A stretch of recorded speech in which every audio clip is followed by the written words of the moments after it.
Good morning. അപ്പോൾ നമ്മൾ എന്നത്തെയും പോലെ നമ്മുടെ ട്രേഡ് ഓപ്പൺ ചെയ്ത് വെച്ചിട്ടുണ്ട്.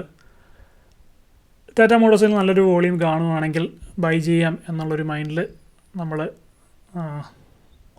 ടാറ്റ മോട്ടോഴ്സിൻ്റെ വിൻഡോ ഓപ്പൺ ചെയ്ത് വെച്ചിട്ടുണ്ട്.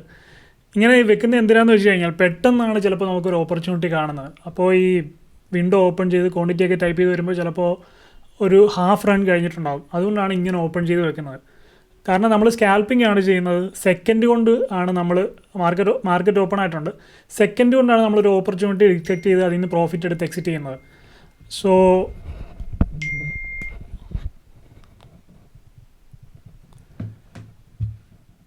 ബിയറിഷ് ഗ്യാപ്പ് അപ്പിലാണ് ഓപ്പൺ ചെയ്തെങ്കിലും ആ ഒരു ഗ്രീൻ വോളിയം ഡെവലപ്മെൻ്റ് ഉണ്ട്. പക്ഷേ എൻട്രി എടുക്കാൻ പറ്റിയൊരു സാഹചര്യമായിട്ട് തോന്നുന്നില്ല. 997 മുകളിലേക്ക് പോവുകയാണെങ്കിൽ നമുക്ക് വേണമെങ്കിൽ ഒരു എൻട്രി എടുക്കാം. കാരണം ഞാൻ ഈ മാർക്ക് ചെയ്തിരിക്കുന്നത് 995 അതിൻ്റെ ഒരു സപ്പോർട്ട് സോൺ എന്ന് പറയുന്നത്. സപ്പോർട്ട് സോണിൽ സപ്പോർട്ട് എടുത്താൽ മുകളിലേക്കാണ് പോകുന്നതെങ്കിൽ നമുക്കൊരു എൻട്രി എടുക്കാം. അല്ലെങ്കിൽ എൻട്രി എടുക്കുന്ന ഒരു മണ്ടത്തിലാണ് താഴേക്ക് വരുന്നുണ്ട്. അപ്പോൾ നമുക്ക് എൻട്രി എടുക്കേണ്ട കാര്യമില്ല. ആ ജനറേറ്റായ വോളിയവും ഇപ്പോൾ കാണാനില്ല. ഇപ്പോൾ വോളിയം കുറഞ്ഞിട്ടുണ്ട്. അപ്പോൾ നമ്മൾ ഒരിക്കലും ചാടിക്കേറിയല്ല ഒരു എൻട്രി എടുക്കുന്നത്. 2-3 കാര്യങ്ങൾ നോക്കിയിട്ടാണ് എടുക്കുന്നത്. വോളിയം നോക്കും, നിഫ്റ്റിയുടെ ടോട്ടൽ. നിഫ്റ്റി പോസിറ്റീവാണ്, എന്നാലും ടാറ്റ മോട്ടോഴ്സ് സപ്പോർട്ട് ബ്രേക്ക് ചെയ്ത് താഴേക്ക് വന്നിരിക്കുകയാണ്. അപ്പോൾ ഇവിടെയും ഒരു എൻട്രി എടുക്കുന്ന ഒട്ടും റെക്കമെൻഡബിൾ ആയിട്ടുള്ള ഒരു കാര്യമല്ല.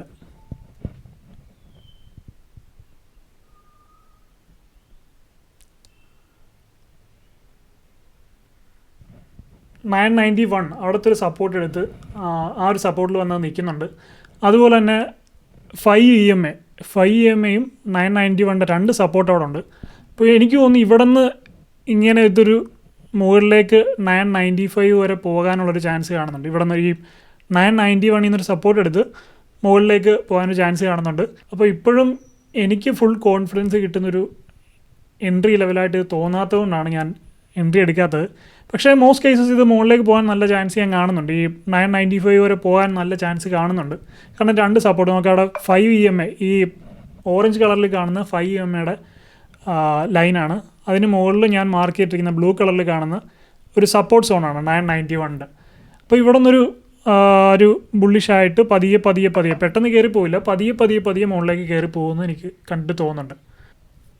ഈ സപ്പോർട്ട് ആൻഡ് റെസിസ്റ്റൻസ് എന്ന് പറയുന്ന ഒരു ലൈൻ അല്ല ശരിക്കും, അതൊരു റീജിയനാണ്. ഇപ്പോൾ ഞാൻ ഈ ബ്ലൂ കളർ ലൈൻ വരച്ചിട്ടിരിക്കുന്നത് നിങ്ങൾക്ക് കാണാം. ചിലപ്പോൾ അതിൻ്റെ ഒരു തൊട്ട് മുകളിൽ വരെയൊക്കെ ചിലപ്പോൾ ആ ഒരു സപ്പോർട്ടിൻ്റെ റീജിയൻ ഉണ്ടാകും. അതുപോലെ തന്നെ റെസിസ്റ്റൻസിൻ്റെ. അതുകൊണ്ടാണ് നമ്മൾ പറയുന്നത് റെസിസ്റ്റൻസ് ബ്രേക്ക് ചെയ്തു എന്ന് കരുതി അപ്പോൾ തന്നെ കയറി എൻട്രി എടുക്കരുത്. കാരണം അതൊരു സോണാണ്. ബ്രേക്ക് ചെയ്ത് കുറച്ച് ചെന്നിട്ടായിരിക്കും അത് അവിടെ നിന്ന് വീണ്ടും റെസിസ്റ്റൻസ് ഫേസ് ചെയ്തിട്ട് താഴേക്ക് വരുന്നത്. വീണ്ടും അതതിൻ്റെ സപ്പോർട്ട് റീജിയനിലേക്ക് വരുന്നുണ്ട്. പക്ഷേ മോസ്റ്റ് പ്രോബബ്ലി ഇവിടെ 2 ഞാൻ പറഞ്ഞില്ലേ 5 EMA ഉണ്ട്, ഈ സപ്പോർട്ടും ഉണ്ട്. 2 സപ്പോർട്ട് ഉള്ളത് കാരണം മിക്കവാറും ഇത് 995 പോകാനൊരു നല്ല ചാൻസ് കാണുന്നുണ്ട്.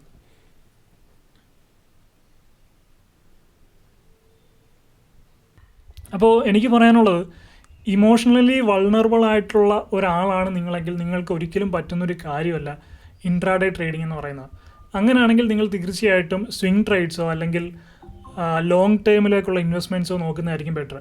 കാരണം എല്ലാവർക്കും ഒന്നും അങ്ങനെ ഒരു ഇമോഷൻ കൺട്രോൾ ബിൽഡ് ചെയ്തെടുക്കാൻ പറ്റില്ല എന്നുള്ളതാണ് ഒരു കാര്യം. കുറച്ചൊക്കെ പറ്റുമായിരിക്കും, പക്ഷേ ഒരു 100% ഒന്നും ആർക്കും അങ്ങനെ ബിൽഡ് ചെയ്തെടുക്കാം. അതൊക്കെ ഓരോരുത്തരുടെ ജനറ്റിക് ഫാക്ടേഴ്സാണ്.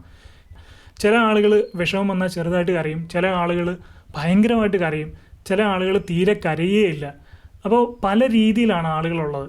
അപ്പോൾ ഓരോരുത്തരുടെ ഇമോഷൻസിൻ്റെ കൺട്രോളും ഓരോരുത്തർക്ക് ഇമോഷൻസിനെ നിയന്ത്രിക്കാനുള്ള കഴിവൊക്കെ വ്യത്യസ്തമായിരിക്കും. അപ്പോൾ ചില ആൾക്കാർ ചെറിയൊരു കാര്യം വന്നാൽ പെട്ടെന്ന് പൊട്ടിത്തെറിച്ച് ദേഷ്യപ്പെട്ട് ഓവർ റിയാക്ട് ചെയ്യും, ചില ആളുകൾ അണ്ടർ റിയാക്ട് ചെയ്യും. അപ്പോൾ അങ്ങനെ ഓരോ മനുഷ്യരും വ്യത്യസ്തമാണ്. അപ്പം 90% ആളുകൾക്കും ഇതിൽ വിജയിക്കാൻ പറ്റാത്തതിൻ്റെ പല കാര്യങ്ങളിൽ ഒരു കാര്യമാണ് ഈ സൈക്കോളജിക്കൽ ഫാക്ടേഴ്സ്, ഇമോഷൻ കൺട്രോൾ അങ്ങനെ തുടങ്ങിയ കാര്യങ്ങൾ. സോ നിങ്ങൾ തന്നെ നിങ്ങളെ ഒന്ന് സ്വന്തമായിട്ട് ഇമോഷണലി നല്ല കൺട്രോളുള്ള ആളാണോ നിങ്ങൾ എന്ന് ഒന്ന് വിലയിരുത്തുക. അങ്ങനെ നിങ്ങൾക്ക് തോന്നുകയാണെങ്കിൽ എനിക്ക് ഇമോഷണലി നല്ല കൺട്രോൾ ഉണ്ട് എന്ന് തോന്നുകയാണെങ്കിൽ മാത്രം ഇൻട്രാഡേ ട്രേഡ്സിൽ കയറുക.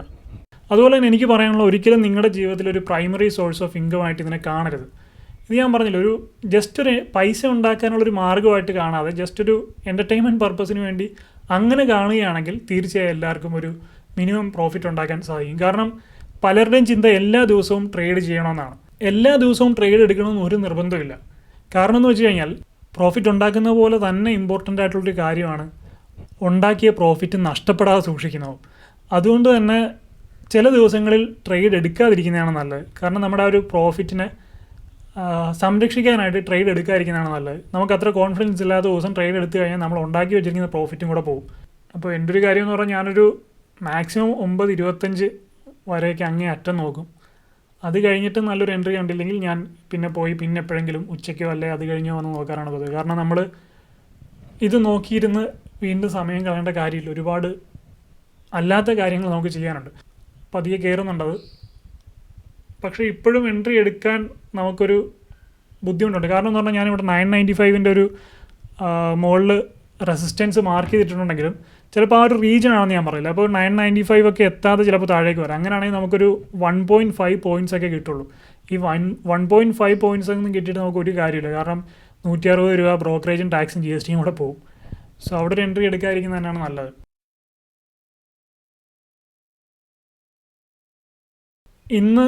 ഇപ്പോൾ എന്തായാലും മോർണിംഗ് ട്രേഡ് ഞാൻ എടുക്കുന്നില്ല എന്നാണ് വിചാരിച്ചിരിക്കുന്നത്. കാരണം ഇപ്പോൾ 9:21 ഇനി കുറച്ച് കഴിഞ്ഞ് ചിലപ്പോൾ ഉച്ച കഴിഞ്ഞ് എന്തെങ്കിലും ഒരു ഓപ്പർച്യൂണിറ്റി കിട്ടുവാണെങ്കിൽ ചിലപ്പോൾ ട്രേഡ് എടുക്കാം. ഇന്നലെ ഞാൻ ട്രേഡ് എടുത്തിരുന്നു, പക്ഷേ രാവിലെ അല്ല എടുത്തത്. ഇന്നലെ വൈകുന്നേരം മാർക്കറ്റ് ക്ലോസ് ചെയ്യുന്ന ടൈമിനടുത്ത് എനിക്കൊരു 3:10 3:15 ആയപ്പോൾ നല്ലൊരു ഓപ്പർച്യൂണിറ്റി ഉണ്ടായിരുന്നു. അപ്പോൾ അപ്പോഴാണ് ഞാൻ ട്രേഡ് എടുത്തത്. അത് മൊബൈൽ ഫോണിലാണ് എടുത്തത്. ഞാൻ ഒരു ട്രാവലിങ്ങിലായിരുന്നു.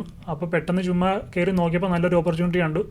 3 മിനിറ്റ് കൊണ്ട് ആ ട്രേഡ് അവസാനിപ്പിച്ചു. വലിയ പ്രോഫിറ്റ് കിട്ടിയില്ല. ടാക്സും GSTയും ബ്രോക്കറേജും എല്ലാം കഴിഞ്ഞ് 750 സംതിങ് കിട്ടിയുള്ളൂ. എന്നാലും 3 മിനിറ്റ് എന്ന് പറയുമ്പോൾ അതും നമ്മൾ മറ്റൊരു കാര്യം ചെയ്തുകൊണ്ടിരിക്കുമ്പോൾ കിട്ടുന്നൊരു പ്രോഫിറ്റ് എന്ന് പറയുന്നത് വലിയ കാര്യം തന്നെയാണ്.